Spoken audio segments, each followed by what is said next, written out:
Priyanka ji, Golu gold के पिताजी का श्राद्ध करने पहुंचे हैं, क्या कहना चाहेंगे? क्या कहना चाहेंगे, दुख की घड़ी है। बस हमारे जो गोलू गोल्ड जी हैं अपना हिम्मत बनाए रखें। दुख सभी पे आता है, लेकिन उसी इंसान को बलवान कहा जाता है जो दुख की घड़ी में खुद को संभाले।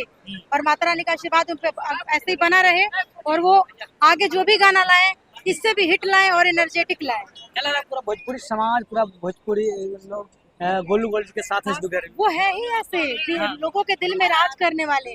मेरी मुलाकात उनसे ज्यादा दिन की नहीं है, बट फिर भी अभी मैं उनके घर गई, उन्होंने एक एक करके पूरे परिवार से मिला। उनकी मम्मी हमको पकड़ के इतना रो रही है ना, जबकि हम कभी मिले तक नहीं है, फिर भी बोल रही बेटा तू वही मनी भाई हता है।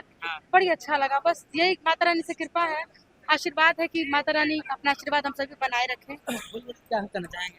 गोलू गोल्ड के बारे में एक से बढ़कर एक गाने उनके आएंगे, आप सब प्यारा आशीर्वाद दीजिएगा। और धोनी को कौन टाल सकता है, दुख की घड़ी है, ये भी धीरे से निकल जाएंगे। और रही बात पिताजी की, पिता का साया एक बेटे या फिर बेटी के ऊपर एक छत के बराबर होता है। पिता ही नहीं है तो लगता है जैसे दुनिया उजड़ गई। लेकिन हाँ, हमारे भोजपुरी श्रोता जो देख रहे हैं, आप सबका आशीर्वाद एक कलाकार के लिए बहुत महत्वपूर्ण होता है। आप सभी ऐसे आशीर्वाद देते रहिए। जय माता दी, हर महादेव।